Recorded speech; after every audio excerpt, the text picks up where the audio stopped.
Welcome to Season 2, Episode 2 of Eyes and Teeth. When I started taking notice of show business, learning ventriloquism, I'd start searching for summertime specials on TV, watch all the variety shows and the comedy shows. My next guest would pop up now and again, talking about comedy or reviewing the best of television.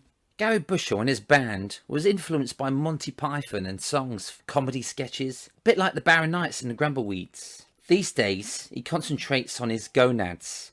It's a ska and street punk band, and there's great songs like Dying for a Pint and Jobs Not Jails. Garry has managed bands and got a record deal for the Blood and Cockney Rejects. He even got Twisted Sister signed into Secret Records. Garry's written many books. He's an author of fiction and also biographies, Jimmy Jones, and in 1984 wrote for Iron Maiden. He's a bizarre show business editor for The Star on Sunday. Please welcome to the show, Garry Bushell. Hello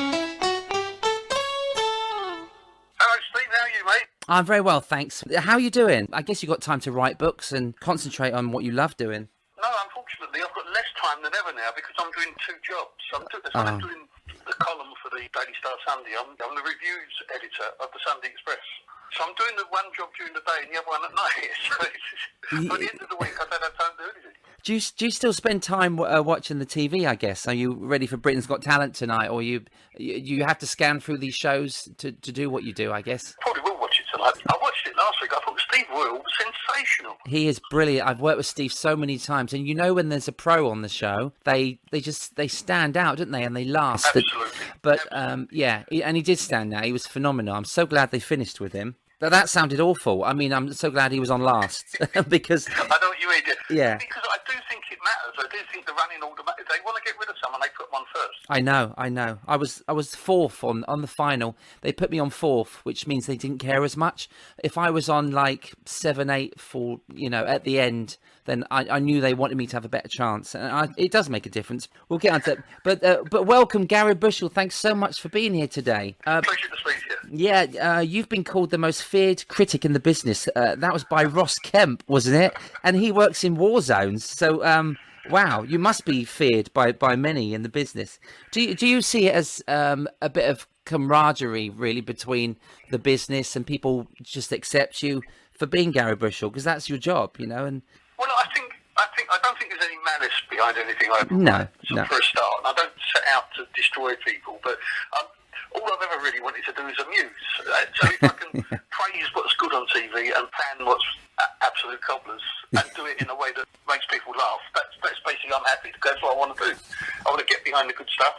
I think I was the first person ever to write that The Office was worth watching, The Sopranos were worth watching, etc.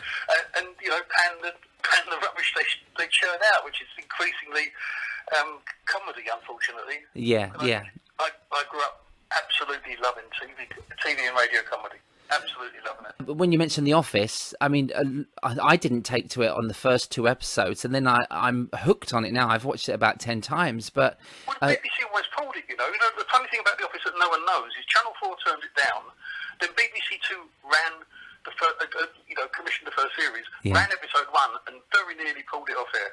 Isn't it crazy? It's like the Beatles being turned down by a certain manager at the time, and I mean the phenomenon that it became.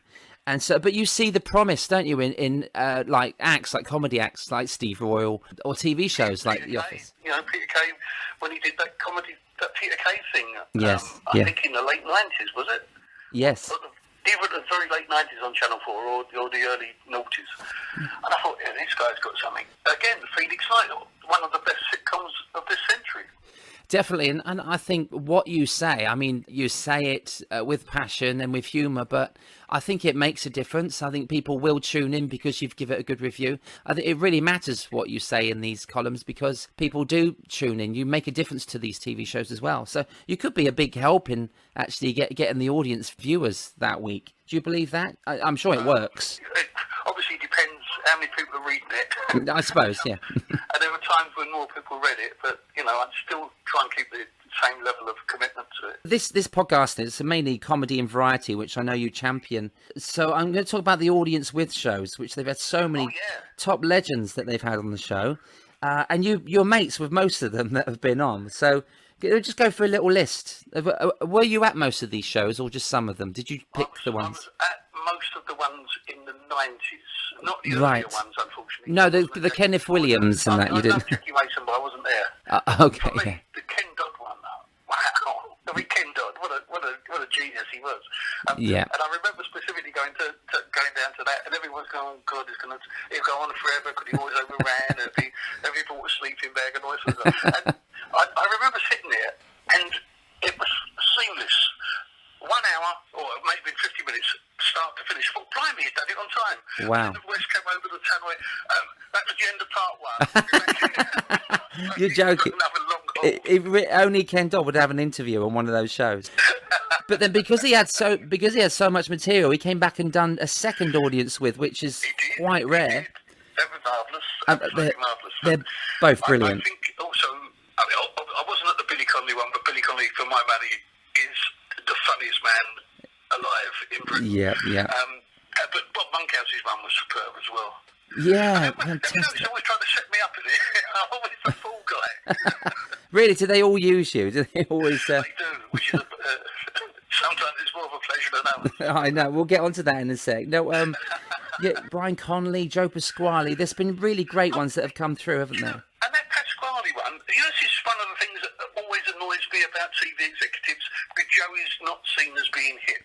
So they had the pub landlord, and I think the pub landlord got somewhere, and he averaged about 5 million. Pasquale went on, got 7 million to start with, built to 9.2 by the end of the show. So actually, one of the few examples of these shows that actually built an audience.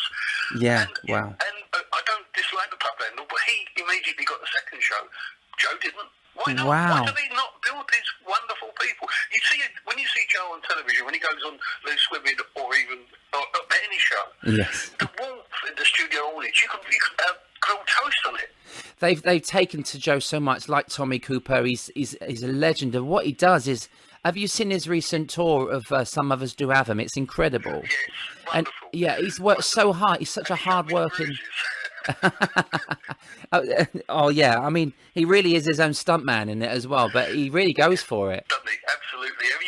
You think, well, someone as established as Michael Crawford, that's always going to be in your head. But Joe, by the end of 10 minutes in, 15 minutes in, you forget. You're convinced that he's Frank Spencer. Yeah. That takes a lot of skill. Yeah, and he brings his own character. On a beret. I know he brings so much to it himself as well, which is just so. And you do forget that Frank Spencer was in it. It was Joe just brings that show to life. It's brilliant. We can't wait for it to come back. Actually, do you know what I'd like to see come back? The audience whips, because I think there's a load of great people who never did them, and it would be wonderful to see even Billy Pearce, people like that who've never had the chance. Yeah, I'd love to see a Lee Mack one. I'd love to see a Lee Evans one. Yeah, but me too. Going outside of that, while they're still alive, why not Adrian Walsh? Why not Keith O'Keefe? These wonderful comics who are some of the most inventive minds in the country, and they never get any television. I know. It would be great to see those on there. I mean, have you seen the great Tom Binns? Have you ever seen Tom work? I haven't seen him, no. Oh, Gary, I think you're going to love Tom. I'll send you some clips. And this guy is a comedy genius. He's done so much. He did do a show called Hospital Radio. I don't know if you reviewed that or you've seen... Sorry, Hospital People, it's called. And he plays... He plays about 4 characters. He plays a character called Ivan Brackenberry, like a hospital DJ. And he brings the house down. I've seen him storm the water rats ball with it, but he does. I'll send you some clips after this because I think you'll really like Tom. Yeah, so do you like Garry Delaney? I love Garry. He's a one-line pun man, isn't he? Gag writer. Yes. I do think I wish if I was to do him, I'd say smart yourself up a bit before you go until he coming out of his shirt. Yeah. I think what a mind he's got. He's got a brilliant mind, just the one line, like Tim Vine, but he's so clever at writing, Garry Delaney. And you talk about coming out a bit smarter. What did you think about Frank Skinner on the Raw Variety a couple of years ago? He got riddled for that, didn't he? That the people wasn't happy with his shirt hanging out when he... Yeah, you've got to, you're part of something that's bigger than you. You've got to pay a bit of respect to it, really. Unless being scruffy is your stick. Why do it? Yeah. Treat it with the reverence it deserves. I mean, that used to be such a great. I mean, I think if it run it now, I've got no idea how Variety works, which is why the bills are so odd. And there's no half-time headliner and things like that. First act headliner like they used to be. Yeah. And it never builds. The old shows used to build, so it got better and better and better till the headliner, who was an Yeah, well, sometimes 20. It had Yeah, structure to it. And yeah. now it's just, here's another pop star, here's another pop star. Yeah, you build up to that, don't you? I mean, you'd see Joe Pasquale, and then Michael Barrymore would be on, and then you see a singer like Cliff Richard would come on, but it would build up to Tony Bennett or something, and it would just be a wonderful the thing. one that Brian Conley hosted was probably one of the best I ever saw, I think. I'm trying to recall what year that would have been. It must have been the 90s. So, yeah, mid-90s, I think that was. There was a wonderful one with Alan Stewart in 97, I think. No, that mean 96, I think. Alan Stewart, great comedy talent. And so I'd love to see him do an audience with it. There's so many out there that you could put in that platform that could go further, you know, but they don't get the chance. And as we say these days, it's reality television, isn't it, that kind of took over. And I won't get you started on that. Don't get me started. I'm holding back there. I'm still trying to think of some of the great comics. I mean, I think Terry Alderson's superb talent. And brilliant. With a great producer, he'd make a wonderful audience with. Yeah. Just to rein him in slightly with the madness. He is unique, isn't he? I worked with him on a corporate one night, and he's just, and he stands on his head. He's so funny. Did you see him do a night at the Apollo? That was incredible. It was weird, wasn't it? It was. It was wonderful. But it was inventive, and I love the innovation of new comedy. And Hal Crittenden's one of my favourite these days as well. Yeah. Brilliant. Milton Jones I like just for the silliness. One-liners.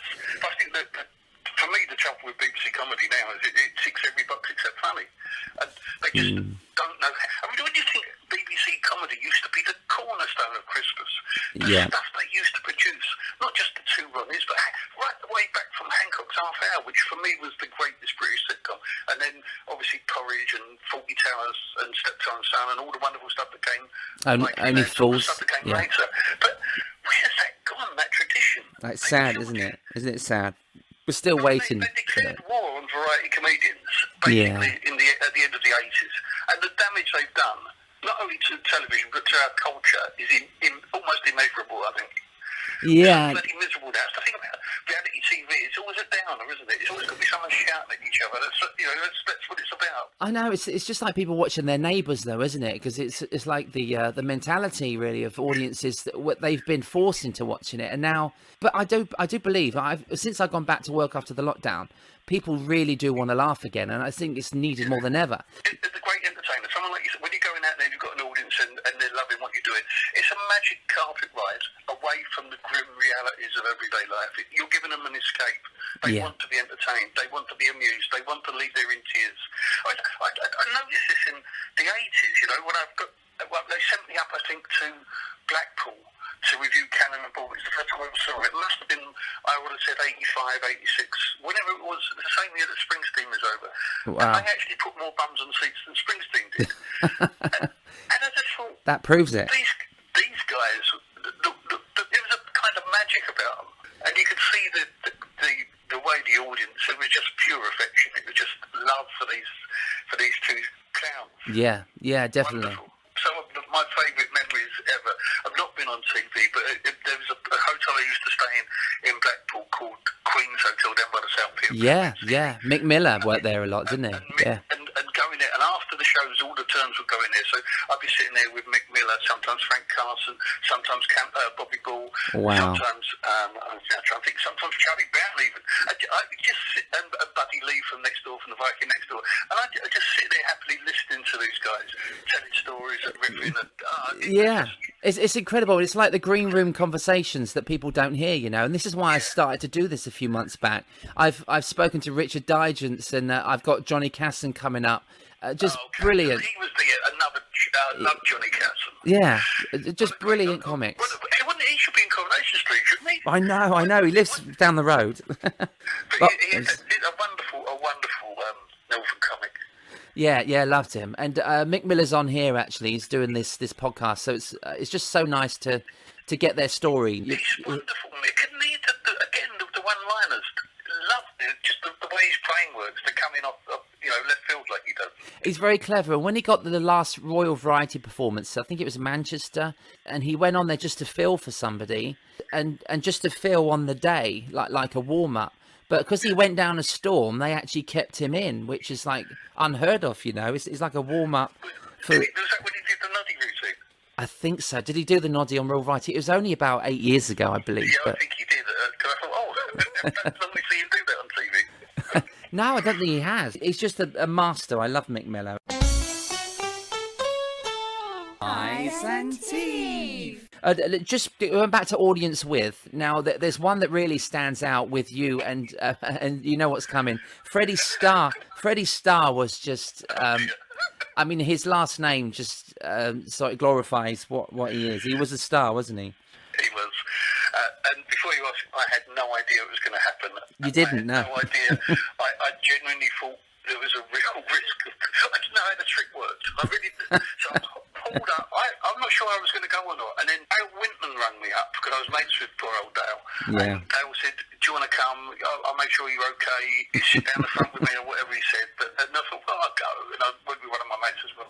And when we got there, didn't see Dale right down into the prime target area. This is right here. But I wasn't expecting any of that. So when he pulled me up and blank folded me and I was chained up to the wall, I genuinely thought he was throwing knives at me. I didn't know how the trick worked. And what you didn't see is he also, what they cut from this was at one stage when my hands were tied up, he tried to take my trousers off. No. I'm afraid I kicked him away a bit too strongly for television. Oh, they cut that out. Wow. Do you know what? He'd go as far as he can, wouldn't he, Freddie? Because there's no off button with Freddie. No. Well, they could rescue it in the edit, yeah. But you know what happened with the second one? The second one is supposed to be my revenge, which I finally got a bit later. But so we done all this. He'd got all these new magic tricks and all this stuff. It was all scripted. I was going to go on. I was going to get him in one of those, what they call them, Iron Maiden type things. Oh, okay, yeah. He'd be like done up like Hannibal Lecter, and I would get my revenge. I'd wheel him on, and that would be my revenge on Freddie. But on the nights, much to Nigel Lithgow's mounting rage, Freddie lost confidence in the script. And so when he went out there, he didn't do any of the stuff that had been scripted, none of the stuff that had been rehearsed. He just did his blue act. He did his adult act. Oh, you're kidding. Then Wow. poor old Nigel was pulling his hair out. Afterwards, they must have edited the hell out of that just to make it vaguely cool. There's 5 minutes left. Spitting blood afterwards. Nigel. I'm only laughing because you said Freddie Starr and script in the same sentence. Yeah, that was a daft idea to start with, wasn't it? I finally got. I think I went to somewhere like Great Yarmouth when he was on the pier up there, and did the thing with the. I got my revenge on him for his DVD.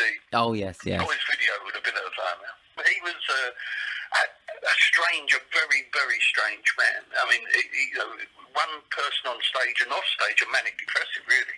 Yeah. He would. I remember going backstage to speak to him properly for the first time in my life, thinking, "Oh, this is going to be a laugh."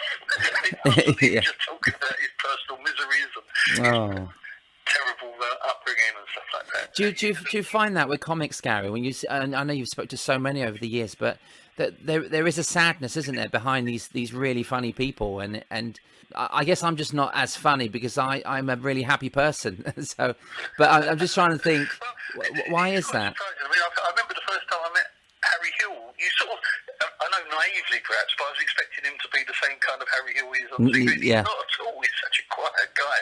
But he doesn't go for the gags. He doesn't try and make you laugh. No. So it's an act. If you look at the funniest man ever, Richard Pryor, what a childhood he had. I mean, that was a misery. Oh, yeah, that's true. Wow. There's an element of that, of the link between suffering as a child and genius. Yeah. Oh, it's incredible. It does kind of manifest into something genius when the comedy comes out. They have to have, it seems like they have to have a bit of heartbreak behind them or a story to tell. Although they don't tell that story, they just turn their front into comedy, don't they? And wow. Yeah. Eyes and Teeth. You were named Critic of the Year at the UK Press Awards in '94, was that? I believe so. Yeah. Did you expect to win awards for what you do? Because as a critic, you're criticising other people's work, or you're reviewing other people's work in a professional way. But now you started getting awards for it, so that's incredible. Well, I think there's critics have been. It's not an easy thing to do.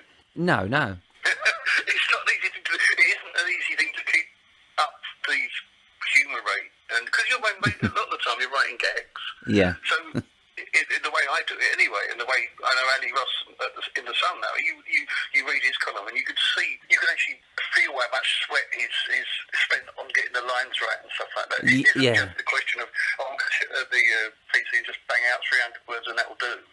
I don't think any of the good, none of the good writers are like that. But I mean, no, I never expected awards because I knew I was always staying close to the wind, and I knew the people in the media rather looked down their nose at me as this horrible like coming along and. Yeah, well, I think you must have been.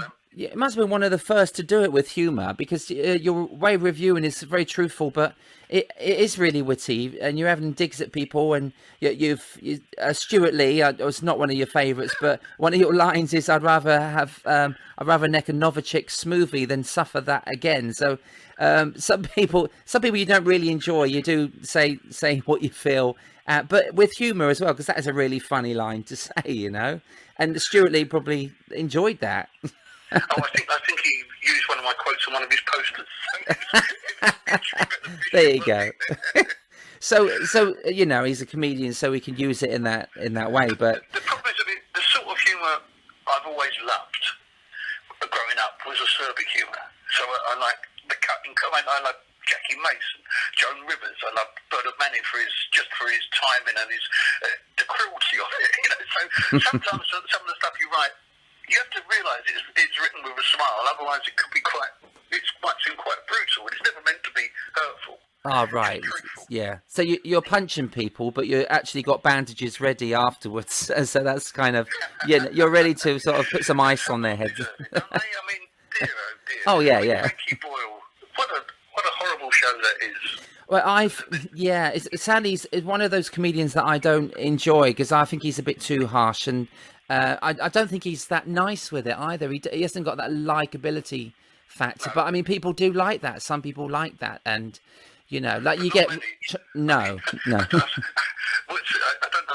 haven't seen how. I mean, I haven't seen how many viewers it's got for New World Order, but Tramadol Nights was a disaster with viewing figures, wasn't it? And I don't think this is actually worse than that.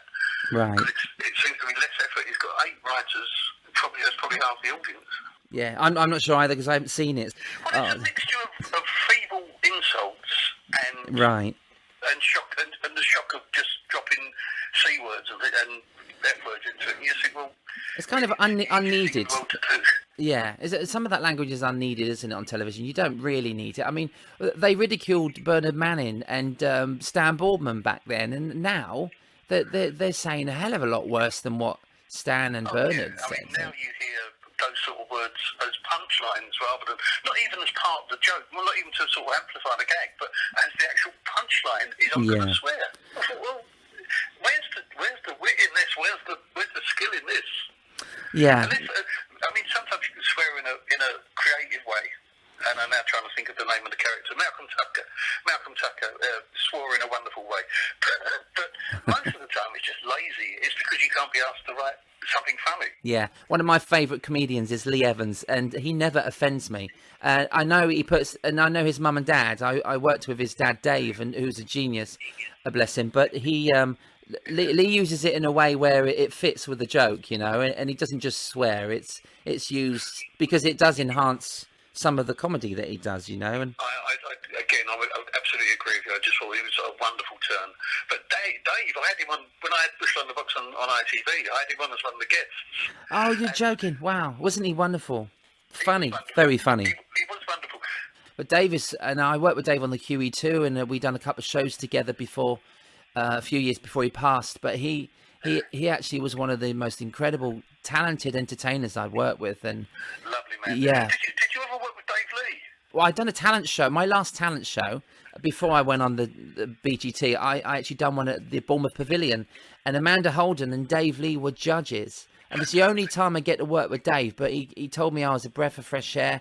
I knew that Dave was a top comic, and I was so honoured that he'd, you know, enjoyed what I'd done. But yeah, I know Dave was a genius. What he did every year for that charity was just wonderful. It was great, wasn't it? He raised for that down in Canterbury. You know, when he died, the Canterbury Cathedral for the funeral, and there was standing room only. it was just wonderful. Wow. A wonderful turnout for a man who was much loved. Yeah, I heard it was a wonderful event, really, you know, to say goodbye to him. It was a great tribute, but I done the tribute show, which raised money for the Bench, which is outside the theatre. Yeah, so I was proud to be part of that. They raised about 20,000 for the Bench, and I've sat on the bench with Dave since then, you know, and I spoke to the statue. I thanked him for his review he gave me. But yeah, it's very sad. We lost him too early. He's a great comic. Oh, contributional. You talk about Bushell on the box. That ran for 50 episodes, which is a really long run. And he could have run for another 50, but I was writing it all. I wrote all the first series, and then I got Colin Edmonds. We paid Colin to come in and help write a little bit for the second. He wrote helped me write we had our own spoof soap called Bushside. Oh, yes. And Colin came in and helped write Bushside for the second series. So, but I was pretty much writing all of that show and pretty much booking all the acts. Brilliant. And pretty much producing and directing it.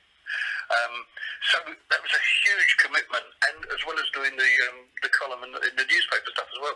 So when they got to the end of the second series, they said, "Right, we'll start another one in January." I said, "Oh, can we take a little break?" Because I thought, well, I did a bit of just to recharge my batteries, and that's the stupidest thing I ever did, because once I stopped, there was no way back in. They moved on. We got a million viewers at midnight with that show. Wow, it was a brilliant show, so funny, and it was late night. It's like a late show, you know, like they have over in America with Corden, and it was just nice to tune in and watch someone host the show with guests and just have a laugh. You know, you needed that. You got in from a gig. The version of it was a bit ruder. Oh, was it really? Dave Lee's on there. Oh, I'll try and check that out if you can still get them on eBay. Are they out there? You can probably get them unless they've gone to landfill. I'll have a little look. In 2006, you became resident critic on Jonathan Ross's Big Talent Show, which ran for 2 seasons. Sadly, only 2 seasons, actually. It was the last talent show before Britain's Got Talent. Jonathan got poached by the BBC, didn't he? And that put an end to it. Oh, okay. Right. We did, I mean, what do you think? We got 10.5 million for the series finale of the second series. Really? Was it that much? Wow. Yes. That's brilliant. Yeah, it was. I mean, it was proper figures. It was a good show. Jonathan Ross is a good catch. Almost everybody who came on Big Talent Show was then rediscovered for Britain's Got Talent. Yeah. Well, you had. I was a contestant in '97, which was silly, really, trying to follow Paul Zerdin winning it. You know, I was just gaining experience. I'd just been professional for 2 months when I done it, and I'm a proud owner of one of your critiques. And one of the acts, we just wanted to impress you on that show because you were the Simon Cowell of the day. And I look back, you know, being an early act, I totally agree with what you said about me. Which I think you said you was more wood than your dolls. But I look back, I agree with you. Firstly, I will say one thing: he was made out of foam. But I agree. I agree what you say, Gary, because I wasn't ready for television, and I was terrified of the TV screens because I wasn't used to television, you know, and I've not been given that opportunity to do TV. So that was probably one of my first television spots, really, where I do. And I learnt a script a few weeks before, so it wasn't something I was completely comfortable with. You had some great acts on that show, and you discovered a lot of people. And again, you saw the promise in a lot of people like Andy Ford, who's still a top pantomime actor. I love Andy. Francine Lewis. Some good comics. Ricky J. Stephen Mulhern was on there, who you really made stand out. Yeah. We Bushell on the box the year before, Stephen Mulhern. Did you? Yeah, when you went down, where was it? He was at Minehead, Butlins. Okay. And we went down there, it was a show read down there, and we went down and got him doing card tricks, I think. Oh, yeah, because he was a redcoat, wasn't he, down at Butlins? Yeah.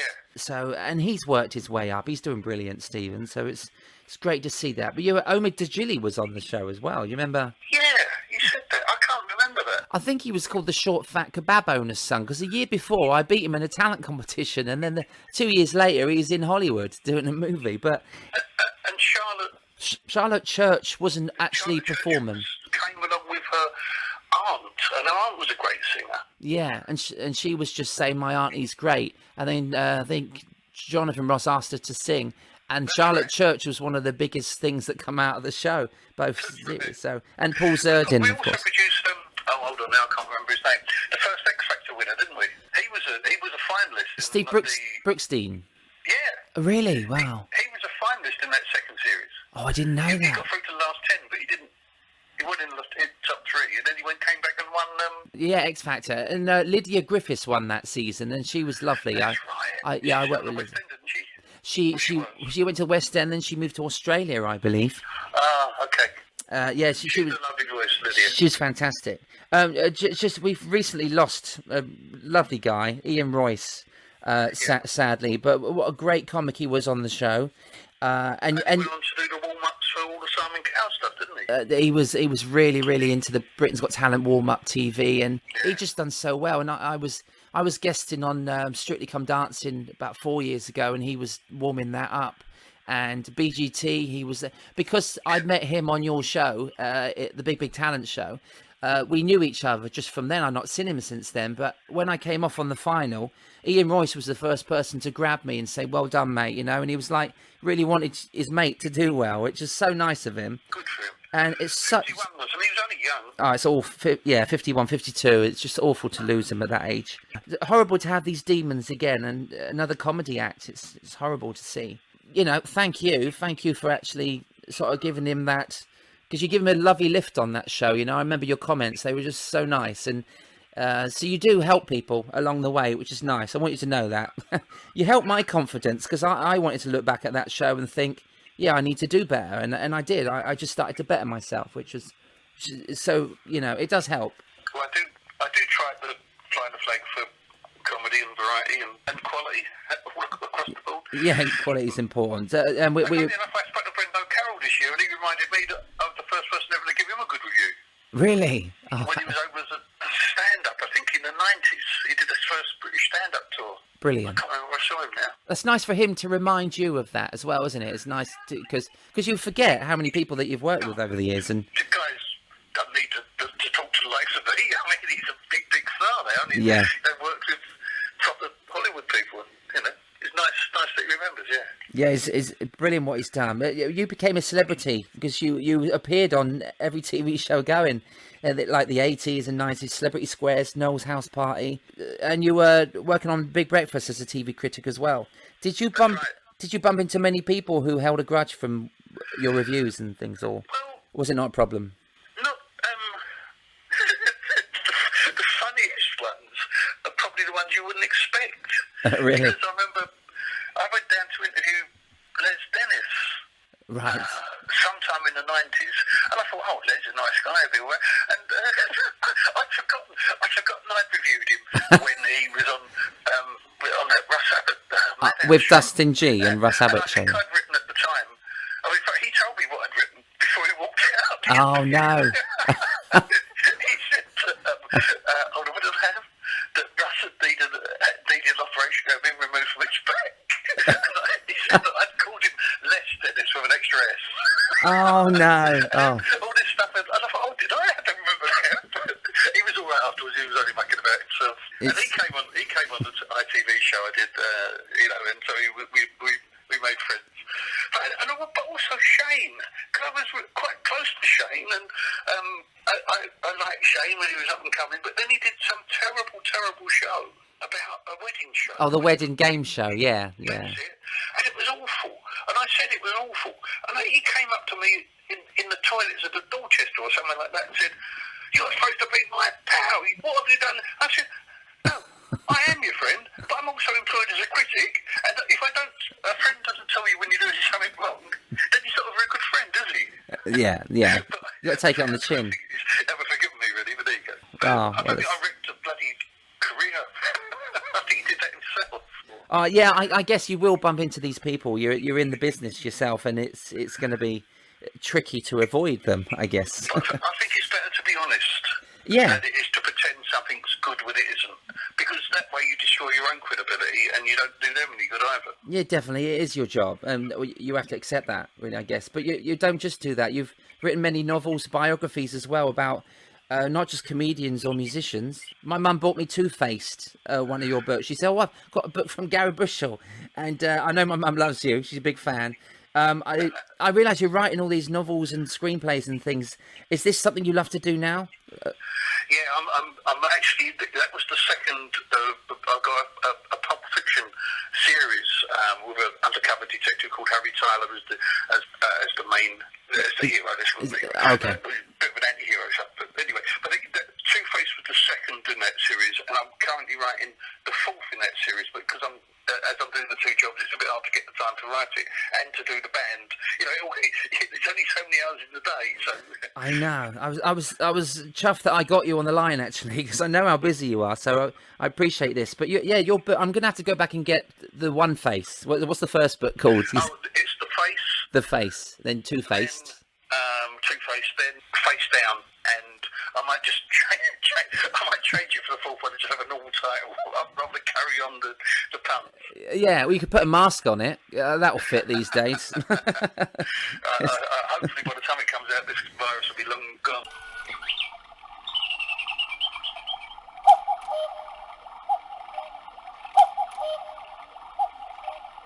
Wow, I did Jimmy Jones's book, and that was a lot of fun for me to do because when I was a kid, I loved radio comedy. I'm Sorry I Haven't a Clue and things like that. I loved that, and then I loved obviously Steptoe's Son and the Comedians and Monty Python. When I was at school, I loved Monty Python. But the first comic I saw live was Jimmy Jones. Wow. And I think I was about 17. I think I was underage. I was in the Woolwich tram shed, and this guy came out, and I'd never laughed so much in my life. It was just filth, obviously. He was brilliant, wasn't he? Gag after gag, and I thought, I didn't think I'd stop laughing. And so I've got a lot of affection for Jimmy Jones. Yeah, my dad's the same. My dad's got undiagnosed Tourette's, so we're used to the language. But my dad, my dad would play people like Chubby Brown tapes, Derek and Clive, Ned Kelly. Remember Ned Kelly? Yeah. And Jimmy Jones, and he featured. I got two vinyls of Jimmy Jones actually, and I played one the other day. And he was. I only supported Jimmy once, and he was one of the loveliest guys. He was just such a nice man, isn't he? And but my act was not suitable to support him, and he just say he'll have me back. But I think hand on heart, I love Jimmy Jones, but my act didn't suit him as a warm up. I mean, his audience hated me, you know. So, He's got a bit of filth, don't they? Yeah. He has asked me and my band to support him, but again, I don't think we'd be right going out there and blasting out. We do some songs that aren't punk, but most of them are pretty loud. Yeah, you got humour in your songs as well, though, haven't you? You have got humour that you wrote in the early days. Yeah. One of our songs is called "Does This Look Affected You?" So you sort of stuff with it. There's an echo of the musical. We actually used to do a version of a Gus Elan song called "Half a Pint of Ale." Yeah. Just quickly, I just mentioned the name of the book. It's Now This Is a Very True Story, isn't it? Oh yeah. Brilliant Jimmy Jones book. I loved reading it. I bought that a couple of years ago, actually. I loved working with Roy Hudd, who called you the Max Miller of the press. It was a lovely thing to say. It was lovely. I loved Roy Hudd. He was just such an enthusiast, and we shared. He obviously was Max Miller on stage, but we shared a passion for Max Miller. I went, the stuff he did and his musical songs, and I thought he was wonderful. And the Hudlines, I used to love listening to the Hudlines, and I thought that one of the great things about the Hudlines was it gave so many new writers a chance to get a break. Yeah, that's nice. BBC, in their suicidal decision, just decided to exit when he went off to do Coronation Street for a few months, even though it was loved by millions of listeners. Yeah, it's like Just a Minute, isn't it? Oh, sorry, I haven't got a clue. It's one of those classics, and I think Roy was devastated when it finished. I worked with him for quite a while, and it was one of his passions working with Chris Emmett and June Whitfield. Yeah, it was so sad that had to end. It's just madness. I mean, a lot of these. I think Mike Osborne used to have a Capital Gold show, and Mickey Pugh, the Cockney comedian, used to write some of the stuff for it, and it was very, very funny. But they just, despite the fact it was getting record listener figures, they had a new executive come in and decided, I've got to make changes, I'll get rid of him. He's an old variety end of the pier type. They always always use then disappear as an insult, not realising probably that it actually takes great skill to be successful at the end of a pier. Yeah, it's some many memories of summer seasons and people's holidays over the years. And you talk about people in their 50s and 60s who actually couldn't wait to get on holiday and see an end of the pier show. And they, like Simon Cowell does with cruise ships as well, the best entertainers are at sea at the moment. Well, they're not now, but I mean, they were. Have you been on cruise ships? Because they're the shows they put on there, like Alan Stewart and Peter Piper. You know, these great acts that work the stage with big orchestras. It's incredible. But yeah, the end of the pier and the cruise ships. Where else can we go? You know. It's a shame. There should be a TV show that properly builds acts. There should be a show that there used to be something that's been repeated now on Talking Pictures TV, a showcase show for acts that were up and coming acts when it was commissioned. So I'm thinking this was probably sometime late 70s, early 80s. Okay. And one of them was devoted to Grace Kennedy. They brought in the Nigel Lithgow dancers and all that, and they built it. It was TBS, it was Southern TV. Wow. And the next one I saw was Cannon and Ball when they were fresh. And I thought, well, we need a show like that now to build people like yourself, people like Steve Royal, all these wonderful guys. Yeah. I'm sure we're wonderful. Lucy Jones, a wonderful singer. You just think, well, why isn't there? Why don't we do this? Why don't we actually build stars anymore? Because it's not enough to have a talent show and then not do anything with the talent. You have to create variety vehicles to build that talent. Yeah, and you look at Steve Royal, who got all 4 judges vote for him last week, and probably most of the people at home voted for Steve. He lifted the spirits of the people at home. It's what we needed at that time, which proves that we need variety and comedy back on the telly. But if Steve goes on to win Britain's Got Talent 2020, where he'll do the raw variety, but then what they're going to do? They don't help those people when they come out the other end. And so he deserves. Yeah. I'll keep banging on, but I know, and bless you. I always see you championing it, and we as acts really appreciate what you do, because you do give name plugs and stuff, and we need that. We need someone to back our corner, you know. So thanks for that. Paul Adams is another. I think you're local to Paul Adams, aren't you? Because he does a few comedy clubs. He's another lovely comic. Great comic. He still does, or he was until it all locked down. He does a regular comedy night, which I used to love going to see. Comedy and Curry. That's the last time I saw you, actually, because I was chuffed that I heard you laugh at one of my new jokes. But his father, who is probably Charlie Adams, who's probably responsible for some of the greatest scripts on television in the greatest times. He was at house party when I was there. That's when I met Charlie. Was it? Yeah, he was a great. I think I did that about 17 times. I was on it a lot for some reason. Wow. He could never get enough guns. You know, he just wanted the guns to be as much as possible. I think you were nearly on as much time as Graham Cole from The Bill. And, Oh yeah, Graham is another lovely guy. He did a gotcha on me. I don't know if you remember that. Yeah, brilliant. I could never really understand why it was. Why I was what the point of it was, other than it was a great. I mean, I'm not complaining at all, because I was flown out on BA first class to interview Terry Hatcher, who at the time was in Lewis and Clark. Oh yes, yeah. One of the most beautiful women on the planet, and I was picked up in a chauffeur-driven limo, and there was some nonsense with her having to share it with someone else who was a bit of a nuisance, but it didn't bother me. I'm in Hollywood, and then they had this agent who was demanding cash off me, and I'm not going to give any money over to you, mate. So he's going to phone me it up. But that was the wind-up, and then I got to the hotel room, I got all genned up. I knew what I was going to ask Terry. They've opened the door, and I can see Terry looking over the balcony. I thought, she's put on a bit of weight. And I've gone out there, and as I stepped out on the balcony, I see there's a guy with a camera to my right. Maybe she's filming a TV ad or something. I look round, there's another camera to my left, and then Terry Hatcher turned round and she had a beard. And it was Edmonds. And that was it. And the chocolate genuine, because I had no idea. Oh, it was brilliant. Because, I was immune to most of the wind-ups, because they sent me over a BA first class. All the drinks were free. I didn't play for 10 hours. My back teeth were floating by the time They knew that was going to work. Yeah. Oh, wow. Oh, that's brilliant. We're talking about legendary comics and like just being struck off television just like that. And it happened to Benny Hill, didn't it, Gary? And they stopped him and broke his heart. He did break his heart. up. Yeah. The frustration and the disappointment and the misery of it. I mean, I still kept in touch with Benny, and I think the last thing I did turned out to be a two-parter in the Daily Star when I was briefly at the Daily Star just shortly before he died. And he was such a lovely man. There was no side to him. No, just very humble.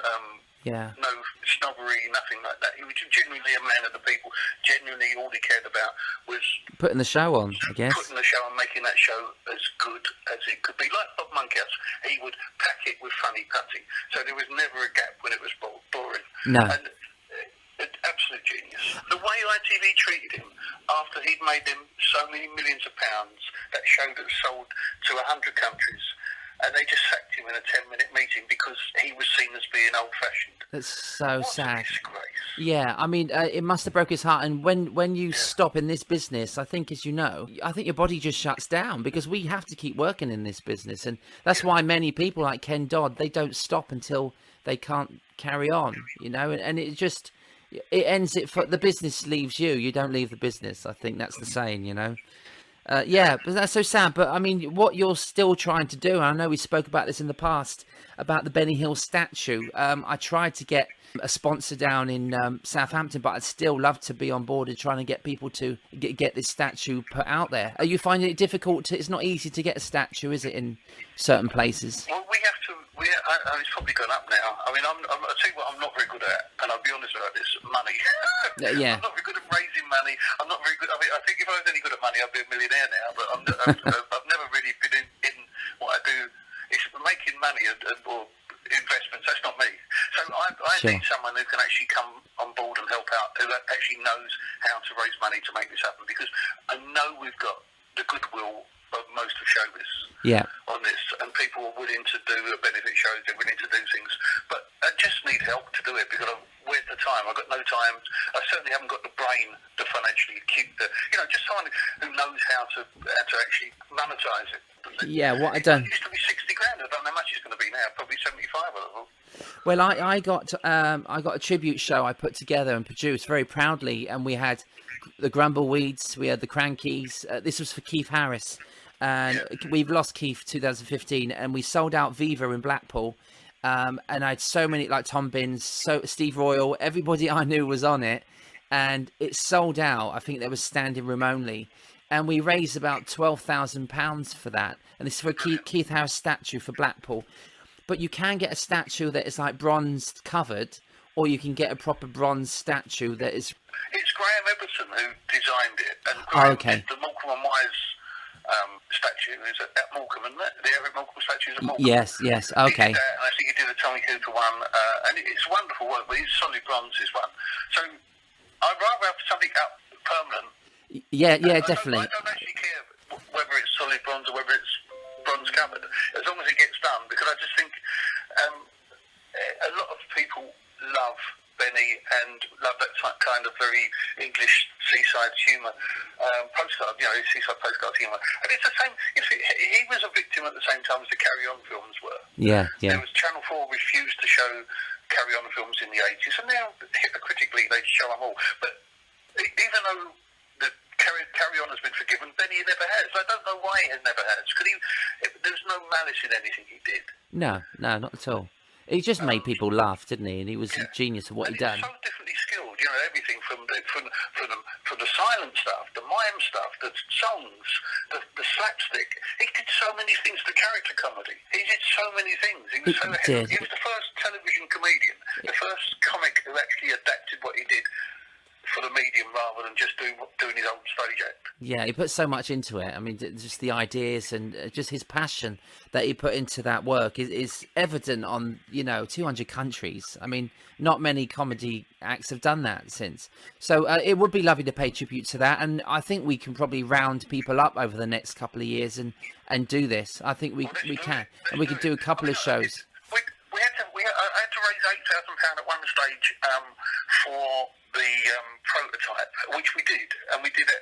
I put on a thing one St George's Day at the Circus Tavern, which had one of the weirdest bills ever seen. We had Neville Staple from the Specials, we had Brian Connolly, we had Ratchet Fred, wow. Rob Wakeman. It was just a mad mix of comedians. Sounds like a great pantomime, that. Rick Wakeman, I love Rick. Rick was, a lovely man. yeah, I was made a water rat 5 years ago. Roy Hudd and Roger de Courcy brought me in, and Wonderful. our king rat was Rick Wakeman, and he's just such a wonderful, wonderful guy. But we may be able to get him on board because I think he loves Benny Hill. So let's see what we can do, Gary. I'd love to make that work with you. How did you find that water rats?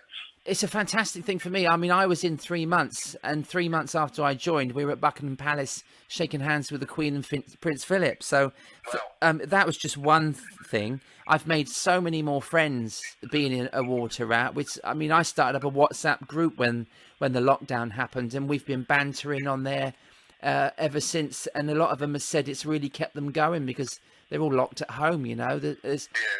We've had a lot of... Our last king rat was Nicholas Parsons, who we lost earlier this year. We lost Roy Hudd. We lost Ken Dodd a few years ago. Johnny Barden was a rat, wasn't he? Johnny Bards, yes, he's still a rat. And you've got Ian Irvin. There's so many comedians. Dougie Brown is our king rat this year. But well, yeah, so he's going to be king rat next year. I love Dougie. So it's a great thing to be in. It does raise a lot of funds for other charities. But the ball is the biggest thing that, you know, it's the first time we've had to cancel. But it's a great thing to be at, and I love being part of it. You know, they've really made me feel welcome, and I'm doing what I can really to bring ideas. And we need to bring younger talent in. We've got some great talent.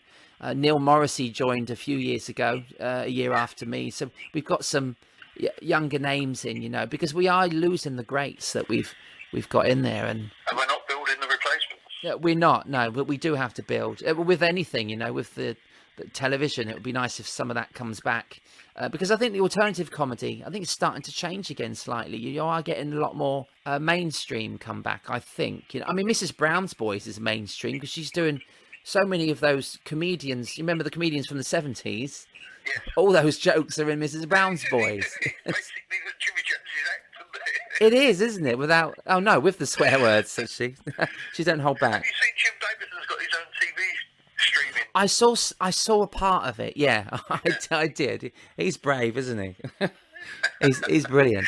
And you must know Lloyd Hollett, who supports Jim quite a lot. Lloyd's a great comic. Yeah, I don't know him as well. Okay, yeah, he's brilliant. But there was just brilliant comedy and variety out there. So, but you, Gary, you're keeping busy with the Gonads. Since that sounds rude. Your band, and how's all that going? Yeah, we got. Funny enough, we got 2 new singles coming out next week. We had to do something by the end of lockdown. We got one song called. We split into 2 acts. Basically, we're now GBX, which is the Garry Bushell Experience, and the Gonads, which is a bit heavier. For GBX, we've got a single coming out called Pub Crawl next week. Oh, nice! About all these people I claim to have met on a pub crawl, including Amanda Holden and Mulder and Scully. But it was quite a pub crawl. And the Gonads song is called Too Old to Riot. Because it's basically saying, I can't get old enough to... Oh, that's brilliant. So we reference yourself in that, really. That's... Yeah. We've got a gig, I think, in November, if they go ahead. We had a thing in December cancelled, but the November one's still going. We did America year for last, and that was quite good. It was incredible, really. Did you do a little tour and stuff with it? Yeah, we did Vegas, we did Long Beach, we did, all down the West Coast, we did basically. Oh, amazing. For that style of music that you do, and it's, can you just tell us sort of what the basis of the band is? It started as pretty much a punk band, but as we've, this is the Gonads, and as we've developed, we've become rockier, and we also do ska and reggae and stuff like that. So but we try and, we always say we're having a laugh and having a say, but honestly, they have a laugh much more than we have to say. It's more about, songs like Buy Me a Drink. I won't tell the whole tale, but it's all about drinking and that sort of thing. Having fun with the lads. Yeah. And party songs, really. It's party songs. Oh, good luck with those new songs. That sounds brilliant. Thank you. You were referenced once yourself in a song, weren't you, as Adam and the Ants in the early days? Actually, several times. Adam and the Ants was one of them. That was Press Darlings, which was the B-side of, was it Stand and Live or the one before that? I think it was the one before that, which I can't remember now. Think about how great. Music. And the line in it was, if passion His passion is What's the fashion? He was the best dressed man in town, which I loved. It's so nice, isn't it? Every time we went to the pub, we put the B-side on the jukebox. Do you? Oh, it's brilliant. I heard it the other day. It's a really good song. I really liked it. It's very clever, isn't it? Who else does it attack? Is it me? It's Nick Kent, the enemy. Nick Kent, yeah. Yeah. But that was one of many, because there were all sorts of bands back then. There was even a band formed briefly called Garry Bushell's Bum. Believe it or not. But I never saw them. No, it reminds me of Tim Minchin when he had a review in Edinburgh, and Phil Doust was the reviewer. I don't know if you know Phil Doust, but he rips him apart in this song called Phil Doust. And if you, I'll send you a link to it after this because it's such a funny song. And he's saying he's not bitter about this review, and then he tells you what he thinks in the song. It's genius. But he's a great talent, Tim, isn't he? oh, he's incredible. He's got an office over in Hollywood now. I think he's working for Pixar or something. So he's genius. Good man. Great writer. Well, Garry, thank you so much for your time. I've really, really enjoyed talking to you and learning a bit more as well. And It's a pleasure. yeah, thank you, Garry. It's good to hook up. Good luck with everything you do. Thanks so much. I've got a book coming out. I'll let you know when it's out. It's all on ventriloquists, so I don't want to bore you. Really? Yeah, I've interviewed every ventriloquist that I could think of, and I've got all the early days. I'm talking about Arthur Worsley, Neville King, Roger de Courcy, and Archie Andrews. So I do go back, but I just love the idea that Rick Wakeman's manager is Roger de Courcy. it's crazy, isn't it? It squares the circle for me. Yeah, so you got Rick Wakeman, Nookie Bear, and yeah, it's crazy. It's been Good luck with it. it's been a pleasure. Thank you, Garry. Have a great weekend. And you. Eyes and Teeth. Thanks so much to Garry Bushell for his time. To find out more about Garry, and that's Garry with 2 R's, Sorry, I've got a toddler teaching her the alphabet. Garry, Garry Bushell. To find out more about Garry and his books, his Gonads, and other parts of his body, or showbiz reviews, just go to Facebook, Garry Bushell, 2 R's. Go to Twitter, Garry Bushell, 2 R's. And don't forget to check out YouTube and have a look at his Noel's House Party gotcha clip. It's all there, and it's very funny. Thanks to Nina, Lola and Larissa Hewlett and Rich T for their vocals. All music is produced by Kevin Dean. This edition's quote comes from not only one of my favourites, but one of Garry Bushell's favourites. This is Billy Connolly. Life is a waste of time. Time is a waste of life. Get wasted all the time, and you'll have the time of your life. I'm going to attempt to add another Billy and try and do it in a Scottish accent. So forgive me. All of my impressionist friends out there, forgive me for doing this. But I think this is just very funny, and I'm going to have to bleep out some of the words. But it's a lovely line. And I remember talking to Steve Nallon, I think on episode 4 of Eyes and Teeth. I remember him telling me that he does this certain thing to get into a character. Now, when I've done Billy Connolly in the past, never on stage, but I've done this just for my family or friends, there is one thing I have to say to get into it, so I'll do that first. So, I need a wee jobby. I need to do a wee jobby. Billy Connolly, I'm a huge film star, but you have to hurry to the movies, because I usually die in the first 15 minutes. I'm the only guy I know who died in a Muppet movie. Great line. Well done, Billy. We love you, buddy.